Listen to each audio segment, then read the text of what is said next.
Well, the first house I can remember growing up in was when we moved into town, Corwith, from the farm. I lived out there for 2 years, as I remember.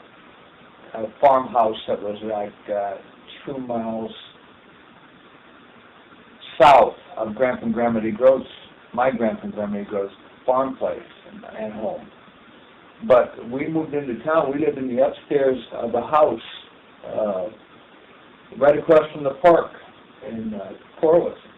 And it was, well, you know, it was,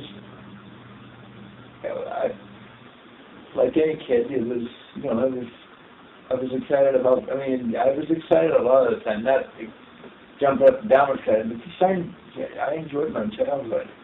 And living in that house was a good thing. It was a good house.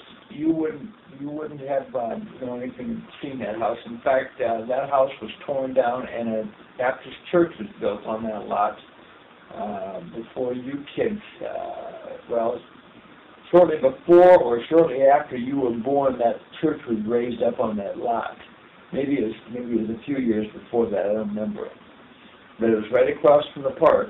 And the church is still there, a Baptist church, or it was a Baptist church at that time. I don't know for sure where it is now. There's enough population that's left Corwith, and I don't know if there'll be enough. But it was we got the rest of the house, the downstairs too. I don't remember how long after that. Some years later, we got the rest of the house, which was quite a bit more house because it was all of the downstairs too. Oh, I remember that. I remember that house pretty well. But one thing that I can remember about that house when we lived there was, Dad raised oats quite a few years. Harvesting oats was, well, a lot of guys did around there too. But oats, soybeans and corn were more the range later on in as I got older, but we raised oats for several years because I remember harvesting them. But I remember Dad bringing the oats in the wagons, and they were parking in the town, ready next morning to go up and deliver them at the elevator. But the big thing that I remember about oats was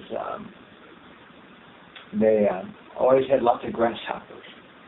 They were in the oats when they came in the wagons. I don't know, they didn't crunch stuff in the combine, but enough of them survived. There were lots of grasshoppers. Well, that was a big, I thought, oh, neat. So I captured some of them. I might have done that more than once, but the one time that I remember, because I'll tell you, you'll understand why. I remember capturing them and making little holes in the lids on the jars, and then so they could live, and put them in the grass and a couple of sticks in there so they'd have stuff to climb around on. And Mom would, she wouldn't let me, or I just decided to not to, but I set them on the back step outside the house. This one evening, there were probably 2 grasshoppers in that one jar that I had there, colorful and big, and all that and everything. I came out the next morning, the only thing that was left was their heads. Ants had gotten in the holes in the top and eaten the grasshoppers, and I was amazed. I remember Dad telling me that, that's what ants will do. Normally they can't catch grasshoppers, because grasshoppers, if they were free and loose, would have jumped away. But well, could they jump? In the jar. I remember going out and I don't remember. I don't think I was mowing lawns then. Probably not. I was young at that house. But I remember baby rabbits in our yard because they were in these little holes that their mothers had dug and covered them over with grass so that cats wouldn't find them or whatever. But that was the danger of when you were out mowing. I mean, Dad wouldn't mow them on purpose, but they just would pop up. You wouldn't notice them. I remember that. I remember playing my first catch with Dad, baseball catch. He played catch with me at that place. I remember a birthday party I had in that house. It was a cowboy birthday party. I was a big cowboy back then. I was probably I don't know, 5 or 6, maybe 7 years old. But I remember we gave everybody, one of the party favorites was a cowboy neckerchief. And I remember one of the presents I got at that birthday party was a slinky. So those are some, I remember those things. Another thing I remember was on the upstairs, then it was when we were living in the whole house that we had this back room upstairs that we didn't use but except for storage and stuff. But us kids would play in there sometimes, I suppose us, meaning more than just me. But we had this, I had gotten this great big balloon that looked like a blimp, only it wasn't that big, obviously, but it was big for a kid. Gotten it at the circus, or the fair type circus in town, across the street in the park. And it was, so I suppose it was probably 4 feet long or whatever, and I thought I could ride that thing. So I got up on a big trunk and got that balloon there, and I was holding it. It didn't have helium in it, so it wasn't like it was just kind of, but I didn't think about that. And so I got on it and put it underneath, in between my legs, like, you know, like you were mounting it, and jumped off the trunk, and of course I went flat to the ground. Didn't get hurt, it wasn't that high of a trunk, but I remember doing that. Oh, what else? I remember living in that house, I think it was before we moved downstairs. This was earlier then. Corwith won the state baseball championship, and I remember Mom looking out the window when the cars were going through town, honking their horns and everything. We were upstairs, and as kids were little, it was dark out. It was after, you know, when they came home and really did for a celebration that Corwith had won the baseball championship that year. And one of the guys that was on that team was our neighbor, Ron Strout. Everybody called him Butch. He was a pitcher, and he was very good. He was a Whitey Ford type pitcher. He wasn't that big, but boy, he was a real good pitcher. When I was really young, probably my main friends were Doug and Gary, because we did a lot of stuff with them when we went out to their place and say help with shelling or baling or whatever. And of course, us kids didn't do anything. We were too little. So we just had fun playing cowboys and Indians out there at Doug and Gary's place. They had I called it a river, but it was more like a stream running through their property, and there was a bridge that you could go over. So that was big time cowboy stuff. Yep. I started mowing lawns, and I got a paper out in the Mason City Gazette that I had also about the same time, maybe a little after I started mowing lawns. I didn't start mowing lawns until we moved out of that first house, the Severance house. That's who the old fellow that owned it, his name was. And then we moved down to where the new house is. That's the site where the first house we lived in there that we tore down later and then built that new house. But that's when I started first jobs. With paper out, I think I had to be, but I remember getting that paper out. It was an afternoon route. I had 52 or 54 customers that varied, sometimes as much as 58 customers. And I raced around town delivering them every afternoon after school.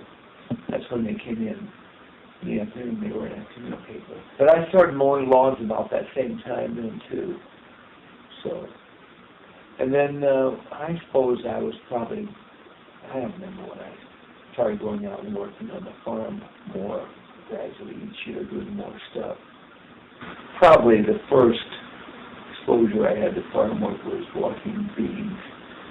You know, you can be fairly young and do that. You know, it isn't like you're running machinery and stuff. But I can remember being excited about driving a tractor. I can remember the first tractor, and I had to stand up, and I still had a hard time pushing that clutch in on that tractor. That was clutches on those tractors they pushed in hard. They weren't just push it in. They'd apply some pressure. So kid, but I couldn't do it from just sitting down and just putting the clutch in and shifting gears. I had to stand up and putting that pressure on. I had enough strength in my legs at that time to just do it. That's why I like Doug Gary's John Deere tractor. And I went out there to drive it. It had a hand clutch. So you just used the hand clutch, which was a lot easier. It wasn't near as, didn't take near as much to push it, put it in gear. Whereas with the Internationals and most other tractors, they were foot clutches, like you would, drove a car or whatever. So, well, usually, I think it was just about every year. Maybe we didn't. Thanksgiving and Christmas, we usually went to both places, Grandpa and Grandma DeGroote's and Grandpa and Grandma Walter. That was pretty traditional. And when it was at Grandpa and Grandma DeGroote's, Doug and Gary were there, and Doris and Bob and their kids. And Harlan and Evelyn used to come in the earlier years. Later on, but maybe it was when they moved to St. Louis, but they didn't come as often. Helen and Jack, when they were back in the States, they didn't. They were out of the country some of the years. They lived in Alaska for quite a few years, so they didn't get back as often. They were kind of like Dorothy Ann and Red and Uncle Doug. I liked to make sure it was really done well. I had a penchant for doing it well, and I trimmed too. I used clippers to trim around where you couldn't get up close with the mower, so that's the way it should be done, I think. Well, that road grader and that moving band that are out there, I still have them.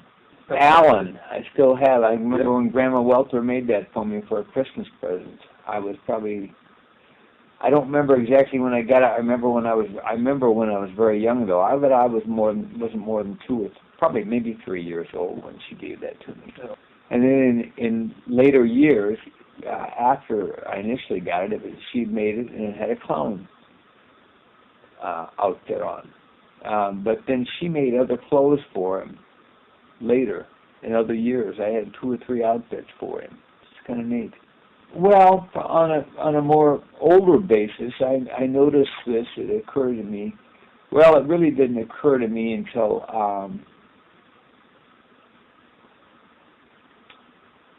I was older and had been married, and then. But my parents were very good parents. They were solid. They brought us up right, but they didn't rag on us. I appreciated that about my parents. They didn't. I mean, they taught us the way to go, and they weren't going to rag on us. And I appreciated that. When I was younger, yeah, they disciplined us. We were, I thought, well disciplined as far as we got spanking. We started going on family vacations, I suppose, when I was in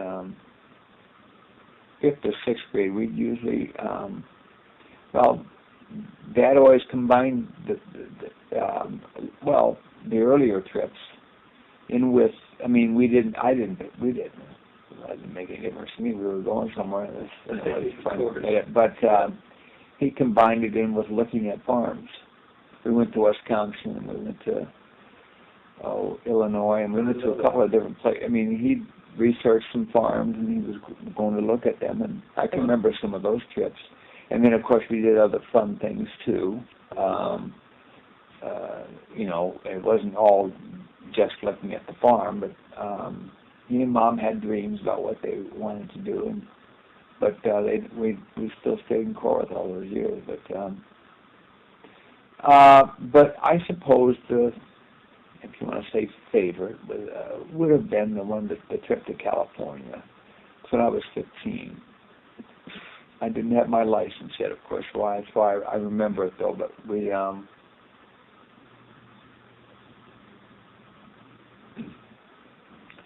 first night we drove as far as Cheyenne. We drove to Cheyenne, Wyoming.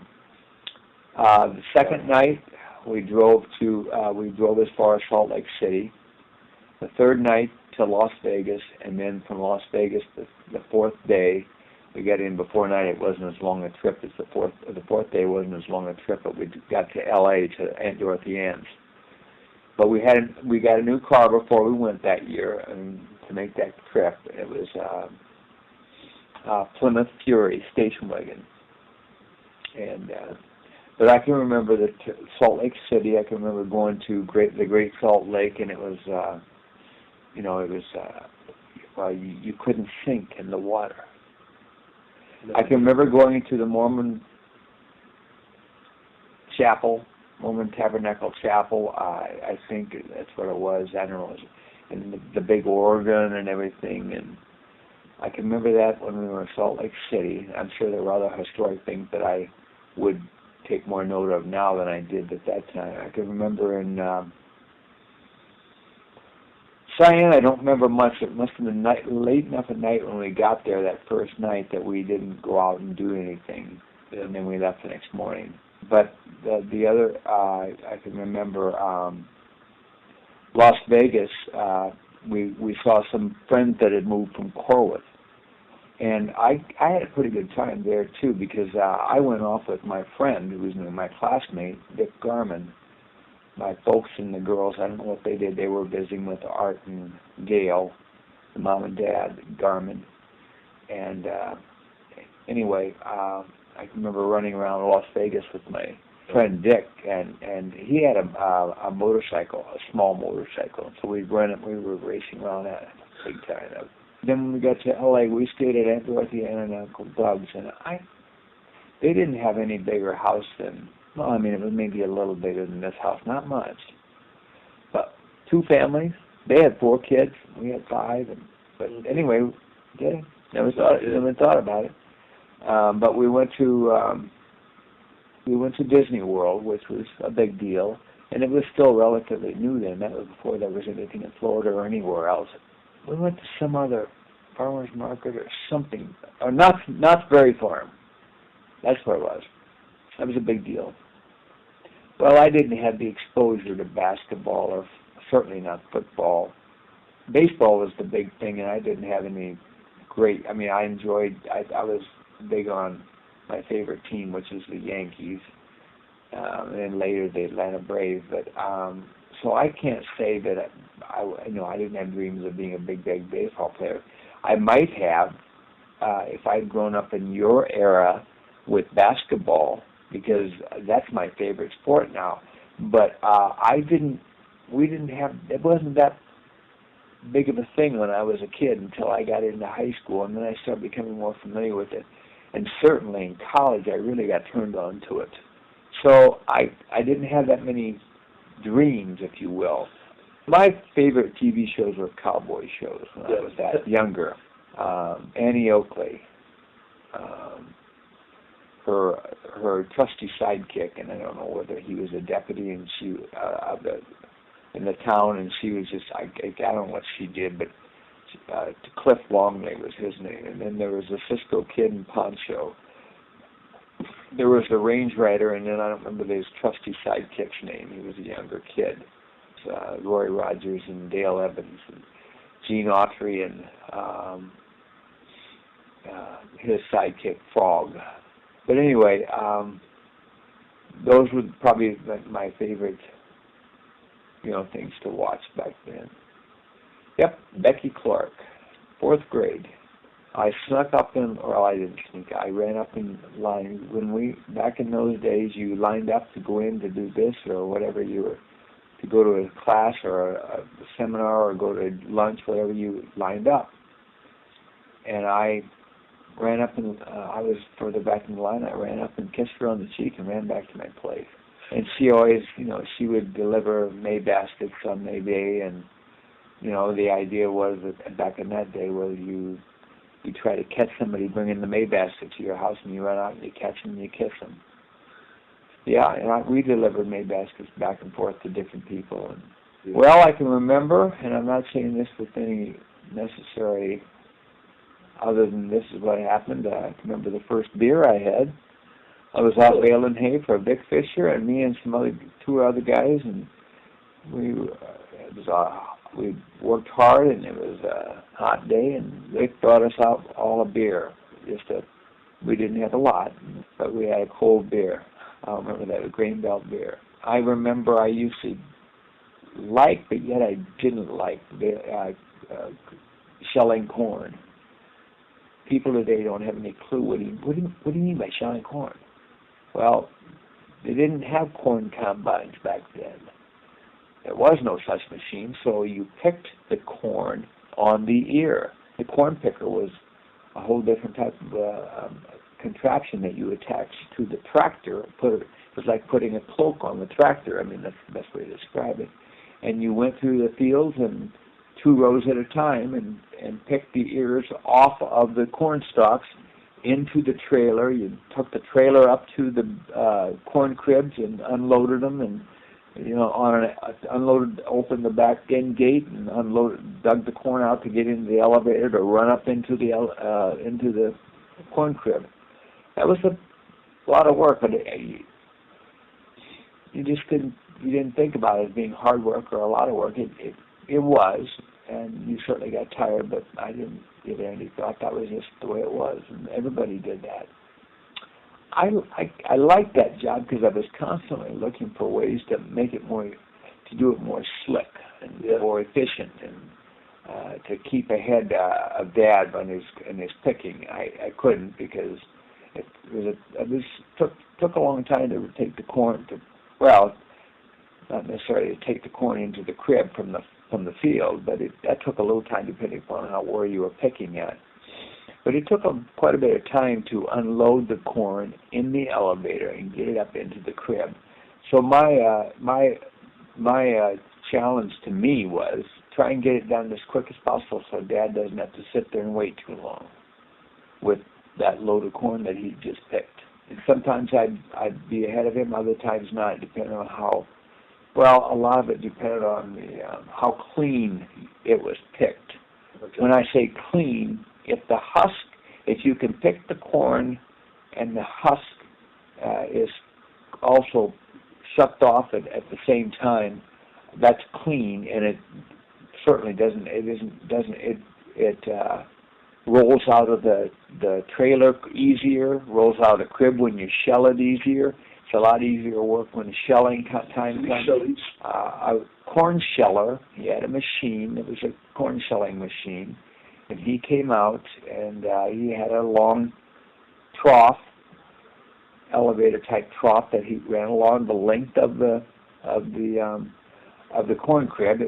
They were usually 20 feet long, and the corn crib was like a barn, only it had a thing that you drove through, and there was corn on both sides, and you ran this elevator trough along on both sides, and well, not at the same time.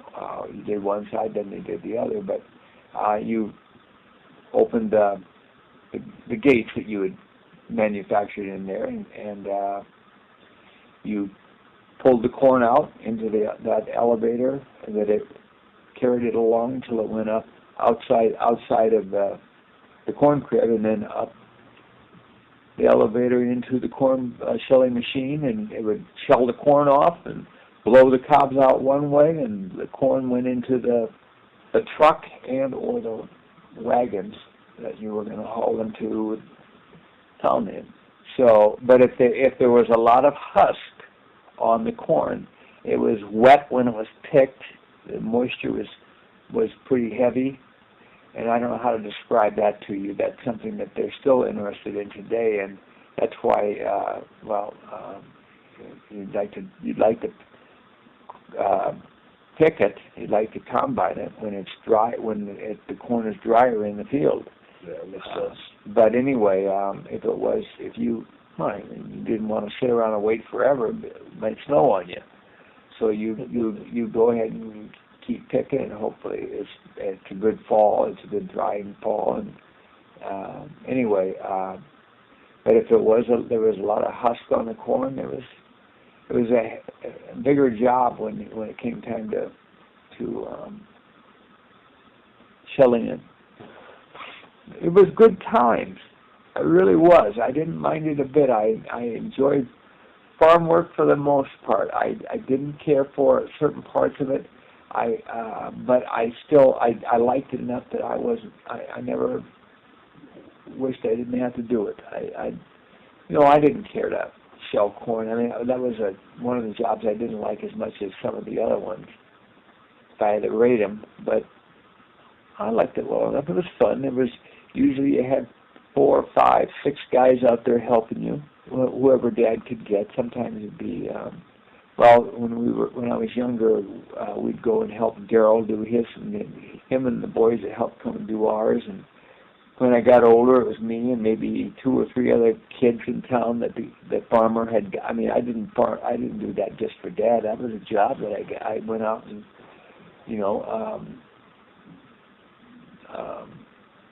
Well, a lot of people, a lot of farmers would be looking to hire me or whomever to come out and help them sell corn, you know, when they were ready to shell. And I was one of the regulars that they would call upon, and I mean, there were a lot of guys like that. So, you know, a lot of kids. That was a way to make money, pretty good money. So, but baling hay was probably something that I liked to do as much as anything, even though it was hard work. I liked being out on the rack. They cut the straw or the hay. It's out in the field. It's grown, and then you windrow it into swaths about this big. I mean, a bundle. Yep. All up and down the field, and then you take the baler out there and sweep. I mean, it sucks all that stuff in, and it made bales, square bales out of it, and they came up out of the back of the baler and up sort of a little elevator, and it kind of dumped it right on the front end of the baling rack. And then our job was to grab the bales by the twine that they were, take them back and stack them on the rack. I like being out on the rack because even though it was hot out, it was cooler because there would be breeze and stuff out there. But if you were up in the haymow, there was no breeze, so it was hot and it was just as heavy and dirty. And but yeah,